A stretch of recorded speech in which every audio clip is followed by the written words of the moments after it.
권경애는 1965년 서울 출생으로 1995년 연세대학교 국어국문학과를 졸업했다. 이후 2001년 사법시험을 합격하여 변호사 활동을 시작하였다. 과거 민주사회를 위한 변호사 모임, 참여연대 소속으로 참여하였으며 박근혜 정부를 규탄하는 시국선언에도 주차리 이름을 올렸다. 그러나 2020년경 보수 성향으로 전향하면서 민변 및 참여연대를 탈퇴하였다. 조국 및 더불어민주당 비판. 박근혜 정권을 비판하고 문재인 정권을 지지하던 권경애는 조국 사태 이후 조국 및 문재인 정권을 비판하며 조국 흑서 한 번도 경험해보지 못한 나라를 공동 제작하여 본격적으로 유명세를 얻기 시작했다. 이때부터는 유명세에 취해 정치판에 기웃거리고 싶었던 건지 변호사로서는 본인 말빨이나 능력이 딸렸던 건지 변호사로서의 활동보다 논객으로의 활동에 집중하여 여러 언론들을 초청해 간담회를 열었다. 윤석열 옹호, 신랄하게 조국과 더불어민주당을 비판하던 권경애는 객관적으로 봐도 윤석열 후보가 등장을 안 했다면 국민의힘으로 인한 정권 교체의 가능성이 거의 희박했다고 본다. 그만큼 현 정권과 싸우며 끌어모은 기대감을 결집시킨 분이기 때문에 그 기대는 쉽게 흩어지지는 않을 것 같다며 차기 대통령 정권에 잘 보이기 위해 열심히 똥꼬를 빨았으나 대선 이후 윤석열 대통령의 지지세가 하락하자 현 정권 또한 비판하기 시작했다. 천안함 실언. 친북 성향의 해군 출신 칼럼니스트 신상철은 과거 천안함 피격이 한미 정부가 조작을 해서 북한 정부에 뒤집어 씌운다는 둥, 연평도 포격이 남한이 북한을 먼저 도발해서 일어난 사건이라는 둥 말도 안 되는 소리로 유족들을 조롱하였다. 이후 신상철은 천안함 생존 장병들과 유족들에게 명예훼손으로 고소를 당했는데 신상철의 음모론에 홀린 권경애는 신상철을 변호하는 것도 모자라 천안함 피격이 북한의 소행이라는 것은 강요된 이데올로기이며 최원일 함장은 사용되어야 한다는 망언을 했다.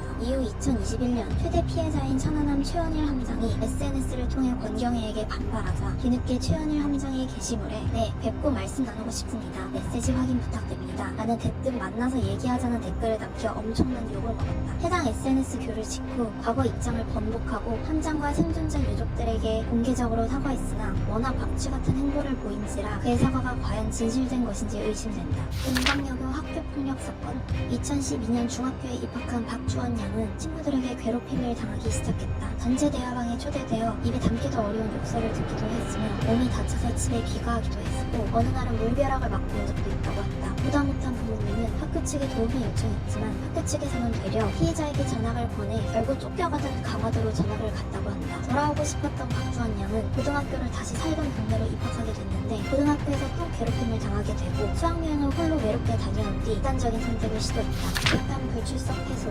2015년 5월 결국 학교폭력으로 재산한 은광여자고등학교 1학년 박주원 양의 유족이 서울특별시 교육청, 학교 법인, 학교폭력 가해자 등을 상대로 8년간 진행 중이던 민사소송에 권경애 변호사가 대리인으로 참석했다. 1심 재판부는 가해 학생 부모가 피해자에게 일부 승소 판결을 내렸고 피해자는 배상 책임이 인정되지 않은 이들에 대해 항소했다. 그러나 권경애는 지난해 3차례 열린 항소심 재판에 모두 불출석했고 피해 측의 항소는 취하됐다. 심지어 패소된 사실을 일부러 숨겼으며 패소 전부터 상당히 불성실한 태도로 일관했다고 한다. 만날 약속을 며칠 뒤로 미루기를 밥 먹듯 하고 항소 이유서를 작성을 할 시기에도 조국을 비판하기에 바빴다. 재판 기일이 잡히면 법원에서 문자와 이메일로도 변호사에게 확인하라는 통지도 하는데 이쯤 되면 가해 학생 측과 짜고 친 게 아닌지 합리적 의심이 든다. 현재 이 외에도 권경애가 평소 변호사 직무를 불성실하게 임했다는 증언들이 속속들이 나오고 있다. 권경애는 다니던 법무법인도 그만두고 본인의 변호사 위신이 무너질까 두려워 3년에 걸쳐 9천만 원을 배상하겠다는 일방적인 내용의 각서를 유족에게 통보하였다. 현재 대한변호사협회에서 징계조사가 착수 중이나 영구 제명은 어려울 것이라는 고구마 100만 개를 처먹은 결과가 예상된다.